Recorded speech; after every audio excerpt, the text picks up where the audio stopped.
자, 어린 자녀를 키우는 부모는요, 자녀들에게 참 많은 것들을 요구하죠. 자, 예를 들면은 어린아이들에게 아이스크림을 많이 먹지 말라, 또 뭐 초콜릿과 같은 그런 단 음식을 많이 먹지 말라. 그런데 아이들은 그 엄마의 마음을 잘 모르고 떼를 쓰고 소리를 지르고 구를 때가 있어요. 여러분, 학내가 어느 정도 성장해도 마찬가지죠. 부모는 늘 자녀에게 요구하는 게 많아요. 예. 인터넷 게임을 오래 하지 마라, TV 시청을 오래 하지 마라, 또 건너물 건널 때는 앞만 보고 건너라, 스마트폰 하지 마라, 이런 요구를 참 많이 해요. 자녀가 성장해도 마찬가지입니다. 물론 어떤 부모는 너무나 집착할 만큼 너무 많은 것들을 지나치게 요구해서 문제가 되는 경우도 없지 않아 있지만, 그럼에도 불구하고 부모는 늘 자녀들에게 요구합니다. 그러잖아요. 일찍 자고 일찍 일어나라, 술을 먹지 말고 담배 피우지 마라, 예? 클럽 같은 곳에 가지 마라. 왜 이렇게 부모님들은 자녀들에게 많은 것들을 요구할까요?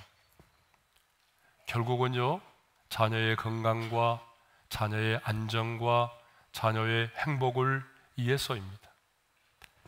그런데 자녀들은 그 부모의 마음을 이해하지 못해서 잔소리라고 생각하는 경우들이 참 많아요.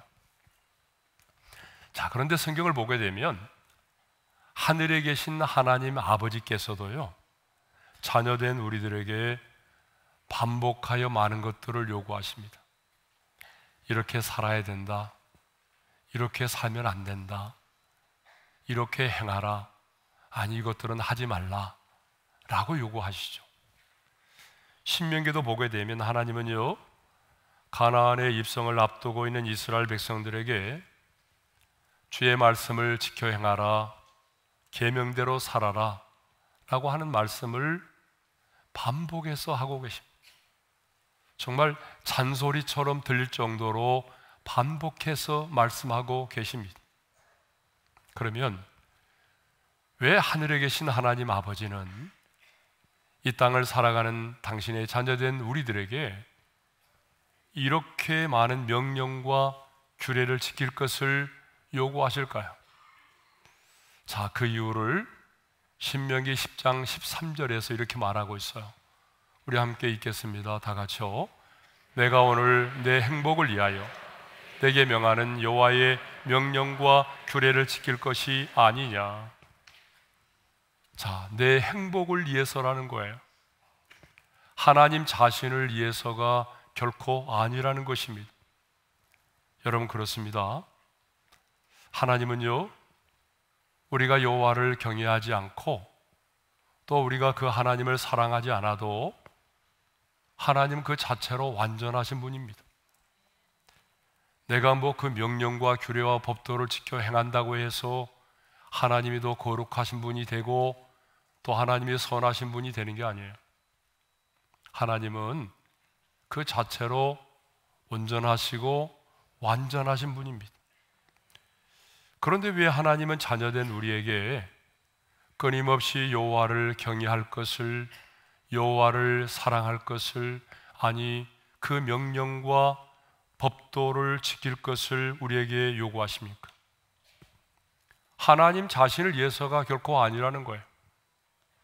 저와 여러분의 행복을 위해서라고 분명히 말씀하십니다. 자, 여기 행복을 위하여 라고 하는 말, 예? 행복을 위하여라고 하는 말의 원문을 직역해 보게 되면 내게 기쁨이 지속되기 위하여라는 말입니다. 여러분, 행복이 뭡니까?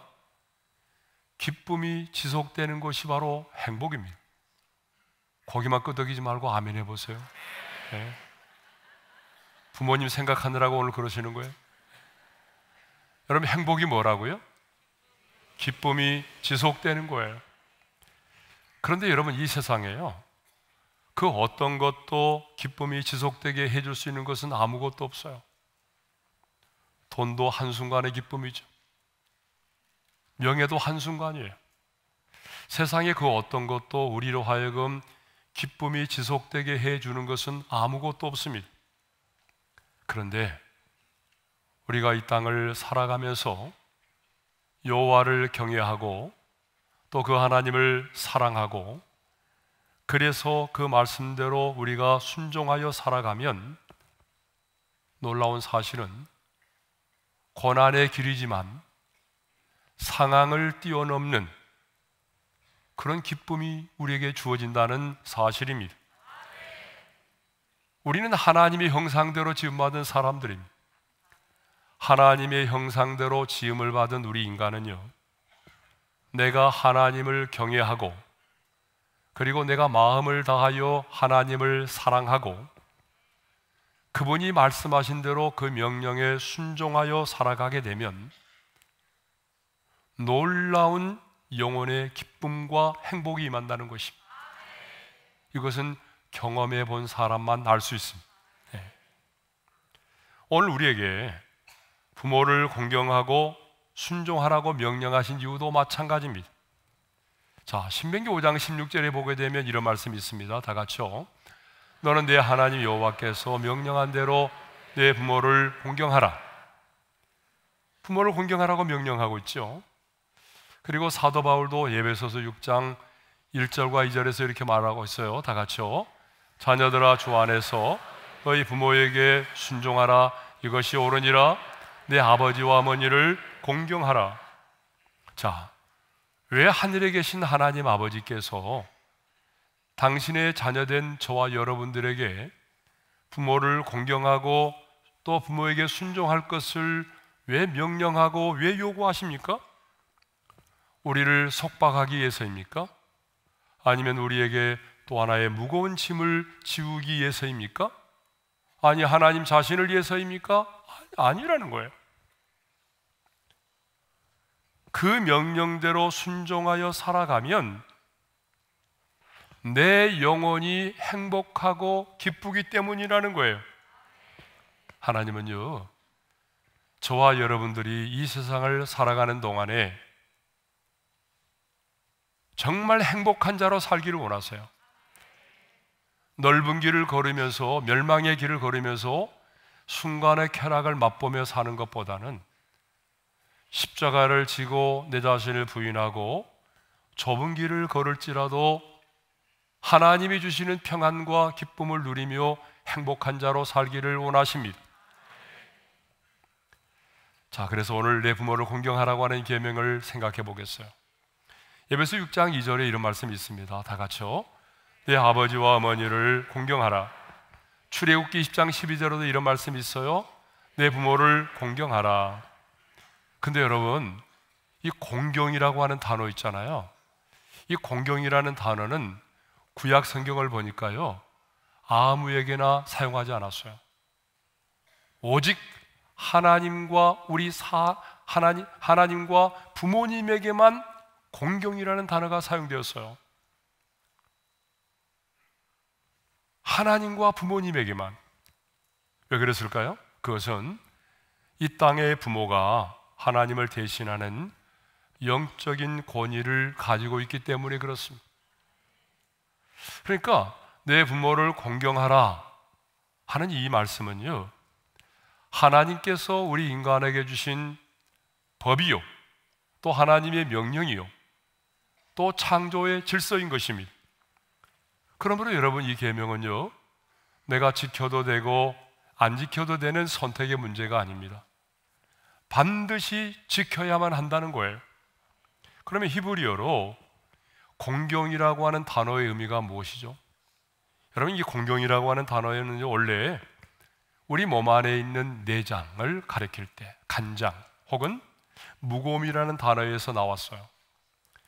그리고 이 단어가 하나님께나 사람에게 사용될 때는요, 어떻게 사용되느냐 하면 존경하다라고 하는 그런 뜻으로 사용되었습니다. 그러니까 우리가 부모를 공경한다라고 하는 것은요, 나를 낳으시고 길러주신 부모를 가볍게 여기지 말고, 부모를 경홀히 여기지 말고 무겁게 대하라는 거. 무겁게. 부모의 마음을 무겁게 하라는 얘기가 아닙니다. 네. 그래서 잠언을 보게 되면요, 이런 말씀이 있어요. 다 같이요. 너를 낳은 아비에게 청종하고 내 늙은 어미를 경히 여기지 말지니라. 부모를 가볍게 여기지 말라는 거죠. 경히 여기지 말라는 거잖아요. 무겁게 여기래요. 부모가 연로하고 힘이 없다고 해서, 부모가 가진 재산이 없다고 해서, 부모가 내 인생에 아무런 도움이 되지 않는다고 해서 가볍게 여기거나 업신 여기지 말라는 거예요. 부모가 배운 것이 없어서, 때로는 무식하다고 해서 부모를 무시하지 말라는 거예요.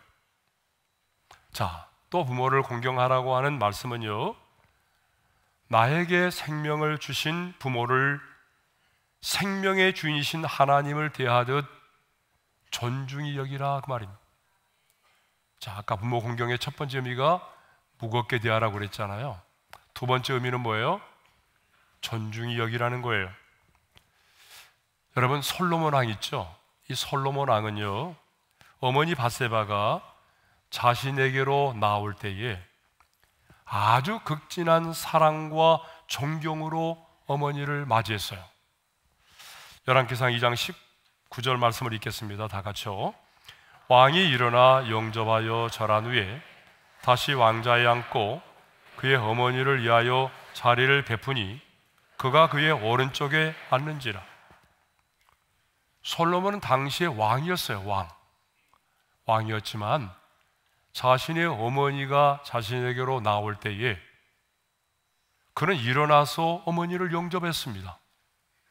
일어나서 절을 하면서 정중하게 어머니를 영접했어요. 다음엔 그의 어머니를 오른쪽에 앉게 했습니다. 여러분, 오른쪽이란 최고의 존대와 영광의 자리를 의미합니다.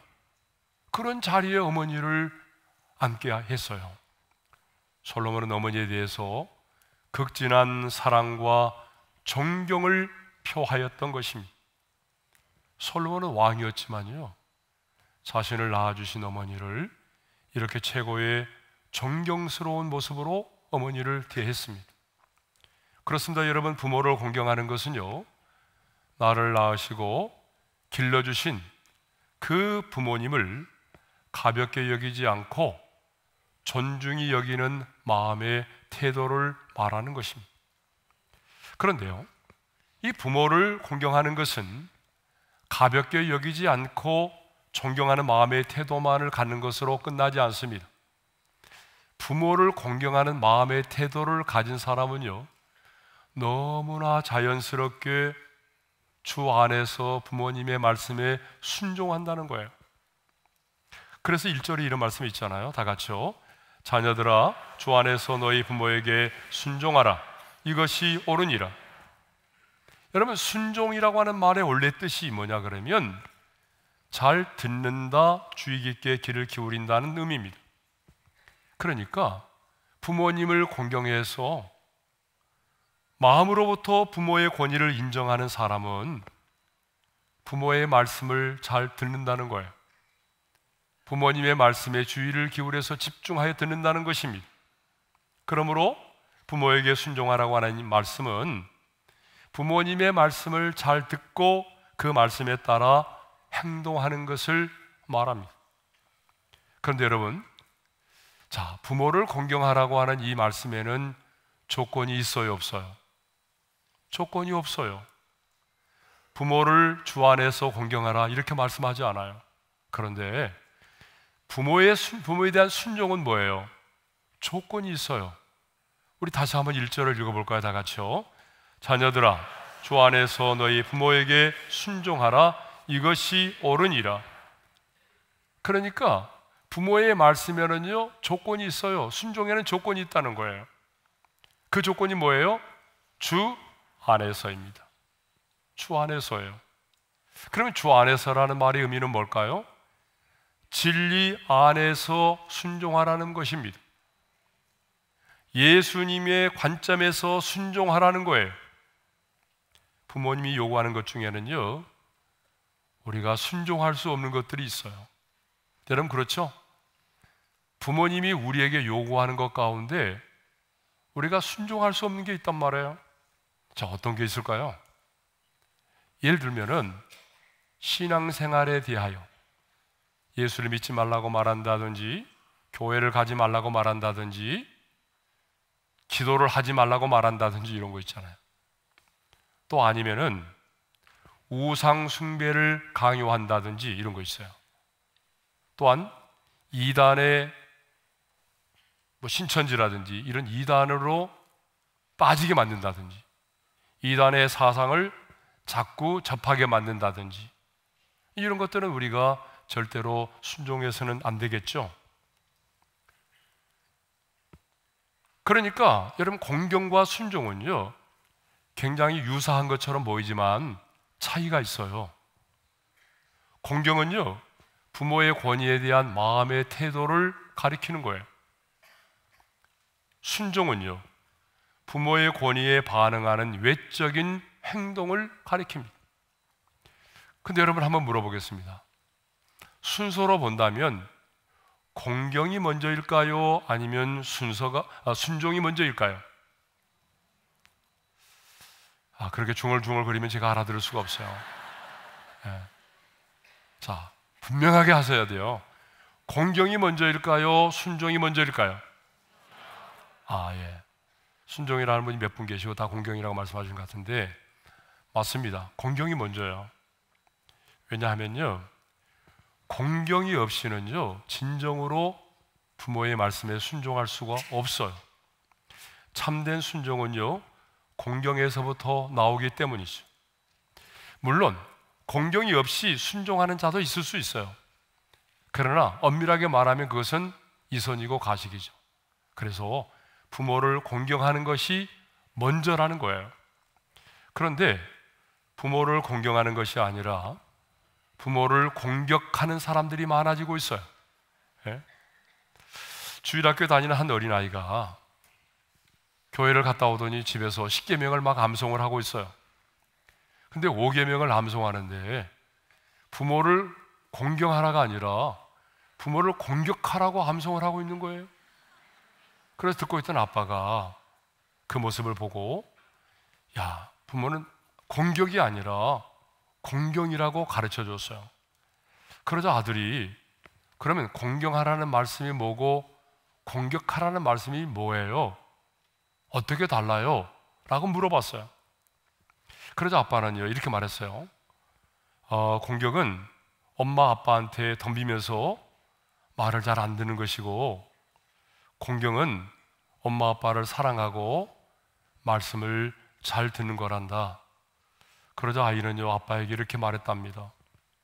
그런데 아빠는 왜 할아버지를 공경하지 않고 공격해? 참으로 많은 것을 생각하게 하는 외아입니다. 날이 갈수록 부모님의 은혜에 감사하기보다는, 공경하기보다는 공격하는 아이들이 많아지고 있어요. 공격의 형태도 다양합니다. 어떤 아버지가 아들에게 말했습니다. 자기 전에는 꼭 양치질을 해야 돼. 근데 아들은요 말을 안 듣고 양치질을 않고 잠을 잔 적이 많았어요. 그러다 보니까 충치가 생겼죠. 치과에 가서 치료를 받게 되었어요. 자, 옆에서 치료하는 것을 지켜보던 아빠가 말했습니다. 아빠가 자기 전에는 꼭 양치질 해야 된다고 그랬잖아. 말 안 들으니까 치료하느라고 고생하고 돈 들잖아. 이 말을 들은 아들이 이렇게 말했답니다. 아버지 돈 들지 내 돈 들어요? 여러분, 이것도 일종의 공격입니다. 왜 오늘 성도들이 신앙생활을 하면서도 부모를 공경하지 못합니까? 부모를 공경하지 못하는 데는 다 이유가 있어요. 물어보면 다 이유가 있어요. 가장 많은 이유가 뭔지 아세요? 부모가 부모답지 않기 때문이라는 거예요. 부모님이 내게 해준 게 뭐가 있느냐라고 하는 거예요. 좀 더 구체적으로 들여다보게 되면 부모로부터 너무나 많은 상처를 받았기 때문이라는 거예요. 사실 자녀는요 부모로부터 가장 많은 사랑을 받기도 하지만 또한 부모로부터 가장 많은 상처를 받는 관계이기도 합니다. 실제로 한 자녀는 이렇게 말했어요. 날마다 술에 취하여 어머니에게 욕을 퍼붓고 폭력을 행사했던 아버지를 내가 어떻게 공경할 수 있겠느냐고요. 실제로 한 학생은 저에게 기도를 받으러 와서 이렇게 말했어요. 내 인생의 가장 큰 저주는 지금의 아버지를 만난 것입니다. 그렇게 말했어요. 실제로 한 자매는 이렇게 말했어요.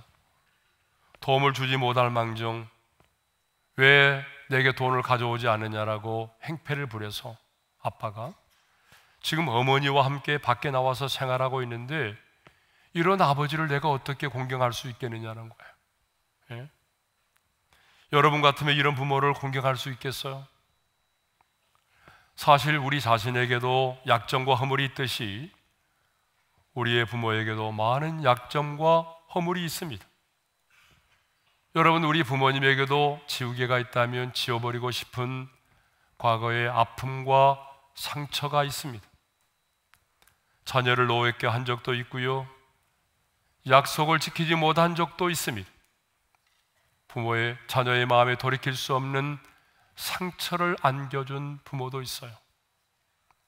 하지만 그럼에도 불구하고 하나님의 사람인 우리는 그 부모를 공경해야 한다는 것이죠. 왜냐하면 내 부모를 공경하라고 하는 그 계명에는 어떤 조건도 붙어 있지 않기 때문입니다. 그렇습니다. 부모 공경에는요, 어떤 조건도 붙어 있지 않아요. 또 하나의 이유가 있어요. 또 하나의 이유는 그가 내 아버지, 내 어머니이기 때문입니다. 하나님께서 그 부모를 통하여 나를 이 세상에 태어나게 하셨기 때문입니다. 그러므로 자녀는 그럼에도 불구하고 부모를 공경해야 된다라고 성경은 말합니다. 허물과 약점이 있음에도 불구하고 부모를 공격하지 말고 부모를 공경해야 된다라고 가르칩니다. 성경을 보게 되면 아버지의 허물을 보고서도 그 아버지를 공경했던 아들들이 있었어요. 생각나죠? 누굴까요? 바로 노아의 아들 셈과 야벳입니다. 당대 의인이요 하나님 앞에서 완전한 자였던 노아가 이런 실수를 했어요. 하나님이 그렇게 칭찬했고 당대 의인이라고 했던 노아가 이런 실수를 했어요. 홍수 이후에 포도주를 많이 마시고 취해가지고 말이죠, 옷을 그냥 다 벗어버리고 벌거벗은 채로 장막 안에서 누워서 자고 있었습니다. 그때 그 아버지의 부끄러운 모습을 보았던 아들 함은 밖으로 나가서 이 사실을 다른 두 형제에게 알렸습니다. 여기서 알렸다는 말은 귓속말로 속삭였다는 말이 아니에요. 경멸과 조롱의 태도를 가지고 까발리고 다녔다는 것을 말하죠. 그런데 이 소식을 들은 다른 두 아들 셈과 야벳은요, 옷을 가져다가 자기의 어깨에 메고 뒷걸음쳐서 들어가서 아버지의 하체를 덮어주었습니다. 창세기 9장 23절이죠. 다 같이요. 셈과 야벳이 옷을 가져다가 자기들의 어깨에 메고 뒷걸음쳐 들어가서 그들의 아버지의 하체를 덮었습니다. 노아의 두 아들 셈과 야벳은 그렇게 실수한 아버지 노아의 허물을 비난하지 않았어요. 아버지의 그 허물과 수치를 덮어주었단 말입니다. 그러므로 여러분, 이런 부모의 실수와 허물이 있음에도 불구하고 내가 부모를 공경하지 않고 공경하려고 하면 믿음이 필요해요. 하나님을 온전히 믿는 믿음, 하나님을 신뢰하는 믿음이 있어야만 가능합니다. 믿음이 없이는요, 부모로서의 의무를 다하지 못하고 권리만을 요구하는 부모를 공경하기가 어렵습니다. 자, 그러면 우리는 왜 부모를 공격하지 말고 공경해야 하는가? 자, 두 가지 이유 때문에 그렇습니다. 그 첫 번째 이유는요, 부모를 공경하라고 하는 이 계명이 사람에게 주신 첫 번째 계명이기 때문에 그렇습니다. 자, 2절의 말씀을 읽겠습니다. 다 같이요. 내 아버지와 어머니를 공경하라. 이것은 약속이 있는 첫 계명이니. 자, 우리 잘 아는 것처럼 10계명은 크게 두 가지로 나누죠. 자, 1계명부터 4계명까지는요 어떤 계명이죠? 하나님과 우리 인간의 수직적인 관계로서 하나님에 대한 계명입니다. 5계명부터 10계명까지 이 계명은 수평적인 관계로서 사람에 대한 계명입니다. 그러니까 부모를 공경하라고 하는 이 계명은 사람에게 주신 계명 가운데 첫 번째 계명이라는 거예요. 여러분, 첫 번째 계명이라는 말에 의미가 있어요. 그 의미가 두 가지인데, 첫째는 순서와 가치에 있어서 가장 중요하다는 거예요. 그러니까 사람에게 주신 계명 가운데 가장 첫 번째 계명이 뭐예요?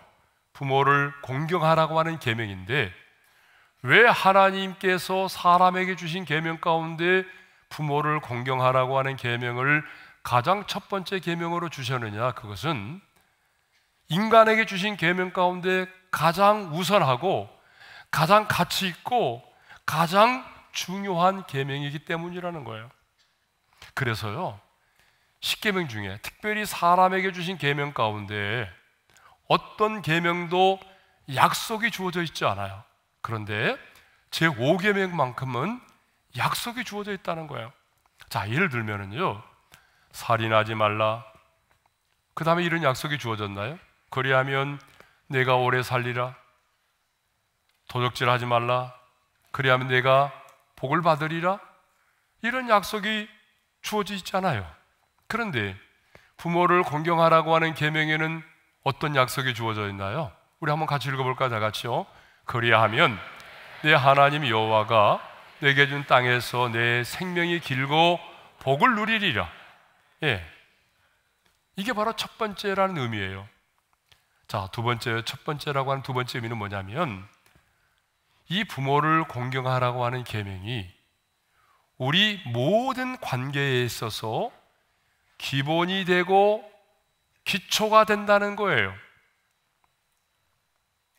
모든 관계에 있어서 기본이 되고 기초가 된다는 거예요. 여러분, 세상을 살아가는 데 있어서 중요한 게 뭐예요? 관계잖아요. 여러분, 주변을 잘 보세요. 똑똑한 사람이 성공하던가요? 아니면 관계가 좋은 사람이 성공적인 인생을 살던가요? 관계가 좋은 사람이에요. 관계가 너무 중요해요. 그런데요, 부모를 공경해서 부모님과의 관계가 좋은 사람들이 세상에 나가서도 다른 사람들과 좋은 관계를 맺고 살아간다는 거예요. 예? 여러분, 집안에서 부모님의 말씀을 잘 듣고 부모의 권위 아래 복종하는 것을 배운 자녀는요, 직장에 가서도 직장 상사의 말을 잘 듣고 그 권위 아래 복종하는 삶을 삽니다. 그런데 집안에 있으면서도 부모님의 말씀을 잘 듣지 않고 거역하는 자는요, 직장에 가서도 상사의 말을 잘 듣지 않고 거역합니다. 모든 관계에서 마찬가지예요. 왜 그럴까요? 권위를 인정하고 권위 아래 복종하는 것을 배우지 않았기 때문에 그래요. 그러므로 부모를 공경해서 부모님과의 올바른 관계를 맺고 살아가는 것이 이 세상의 관계 속에 살아가는 우리에게 너무 중요하다는 것입니다. 자, 크게 두 번째로 축복이 약속된 계명이기 때문에 그래요.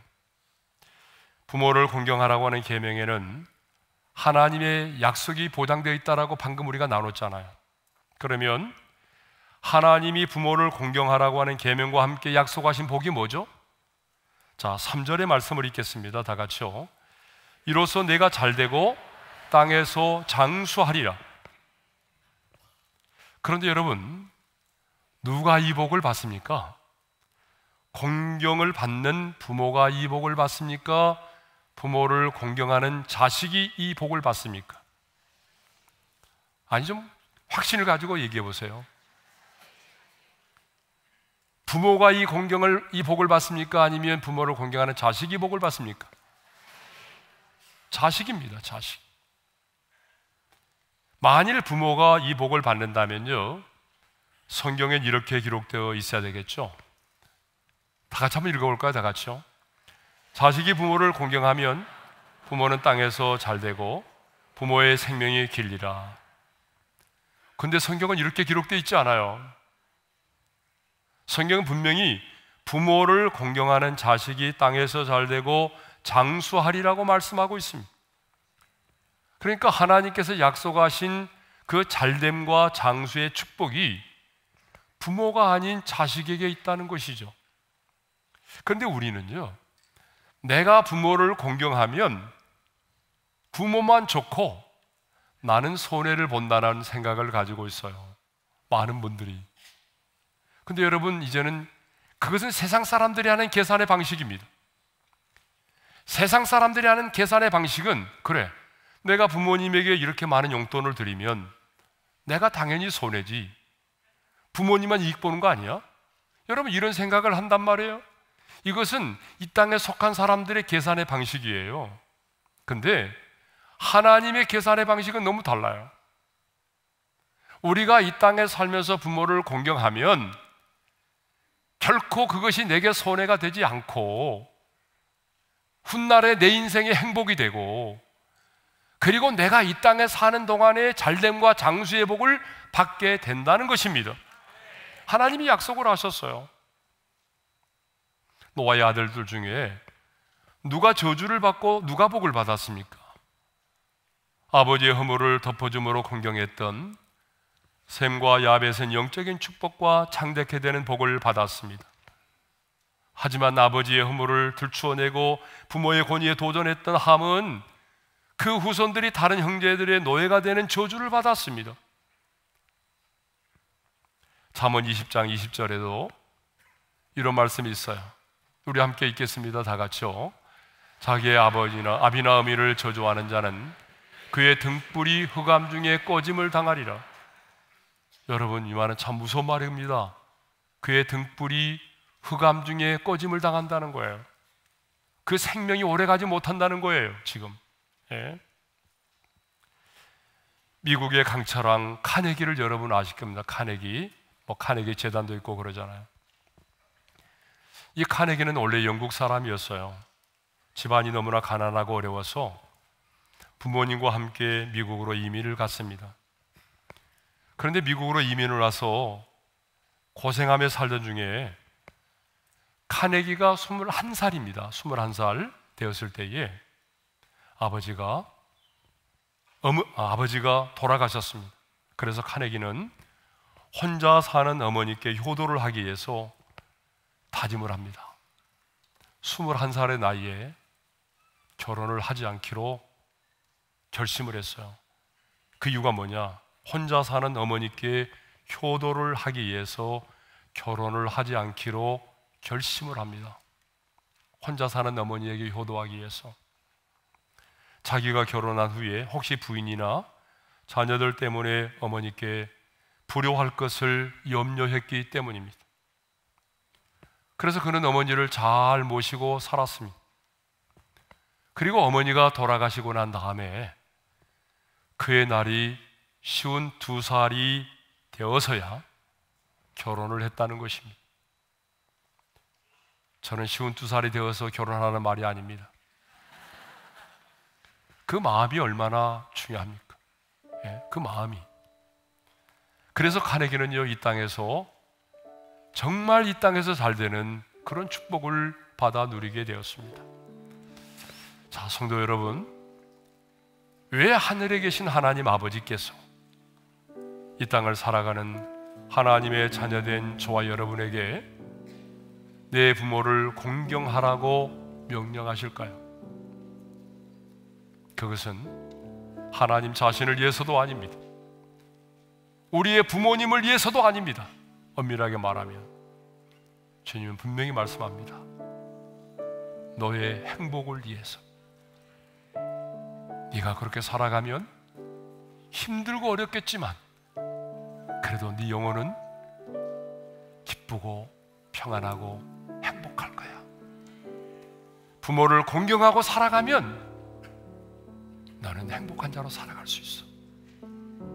그러나 어떤 이유에서든지 간에 부모와 담을 쌓고 부모에게 불효하고 살아가면 여러분, 우리는 끊임없이 매임을 당합니다. 마음에 평안이 없어요. 행복한 자로 살아갈 수가 없어요. 왜 하나님이 우리에게 부모를 공경하라고 명령하십니까? 바로 우리 자신을 위해서입니다. 땅에서 잘됨과 장수의 축복을 약속하셨습니다. 여러분, 그럴 수밖에 없는 게 부모를 공경하는 자에게는 부모님의 권위 아래 복종하기 때문에 어디에 있든지 간에 사람들과 좋은 관계를 맺게 되고, 좋은 관계를 맺고 화평을 누리며 살아가니 여러분, 장수할 수밖에 없는 거고, 그리고 잘 되는 복을 누릴 수밖에 없는 거죠. 물론 그렇지 않은 경우도 가끔은 있어요. 그렇지만 많은 경우에 부모를 공경하는 자에게 하나님은 이 축복을 약속하셨습니다. 땅에서의 잘됨과 장수의 축복을 말입니다. 저는 우리 어린애 성도들이 정말 부모를 공경해서 이 땅에 남은 인생 행복한 자로 살기를 소망합니다. 그리고 땅에서의 잘됨과 장수의 축복을 누리기를 원합니다. 아니, 여러분이 부모를 공경함으로 자손 대대로 우리의 후손들이 부모를 공경함으로 믿음의 명문 가문을 이룰 수 있기를 주님의 이름으로 축원합니다. 자, 우리가 어버이 주님만 부르는 노래가 하나 있죠. 자, 어머니 마음 어버이 은혜 찬양 노래하겠습니다. 나 실제 괴로움 다 잊으시고 길을 제 밤낮으로 애쓰는 마음, 진 자리 마른 자리 가라니시며 손발이 닿도록 고생하시네. 하늘 아래 그 무엇이 넓다 하리요. 어버이의 희생은 가히 없어라. 실제 괴로움 다 잊으시고 길을 제 밤낮으로 애쓰는 마음, 진 자리 마른 자리 가라니시며 손발이 닿도록 고생하시네. 하늘 아래 그 무엇이 넓다 하리요. 어버이의 희생은 가히 없어라. 자, 우리 한번 눈을 감고 주신 말씀 마음에 새기면서 기도하겠습니다. 오늘 우리 하나님은 우리에게 명령하십니다. 내 부모를 공경하라. 이것은 하나님의 법이요 명령이요 창조의 질서입니다. 왜 하나님께서 우리에게 부모를 공경하라고 명령하실까요? 하나님 자신을 위해서도 아니에요. 엄밀하게 말하면 우리의 부모를 위해서도 아니에요. 하나님 말씀합니다. 너의 행복을 위해서라고. 나는 너의 인생의 남은 기간 행복한 자로 살고 싶은 그 모습을 보고 싶다라는 거예요. 부모를 공경하는 자는 매임을 당하지 않아요.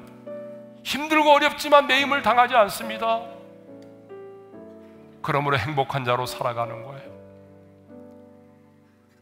너의 행복을 위해서. 그래서 하나님은 우리에게 약속하셨어요. 사실 말이 그렇지 부모님을 공경하며 산다는 것은 쉬운 일은 아니거든요. 그래서 주님은 우리에게 약속을 하셨어요.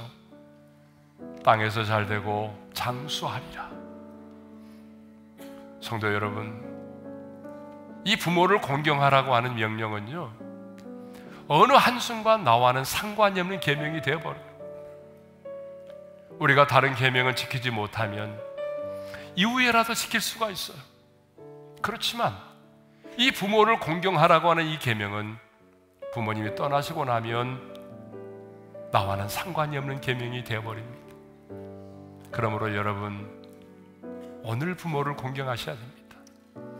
부모님의 은혜를 마음에 되새기고 부모를 공경하는 자로서의 삶을 살아가기로 마음에 다짐하면서 오늘은 부르짖어 기도하지 않고 잠잠히 묵상으로 기도하겠습니다.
하나님 아버지, 오늘 어버이 주일을 맞이해서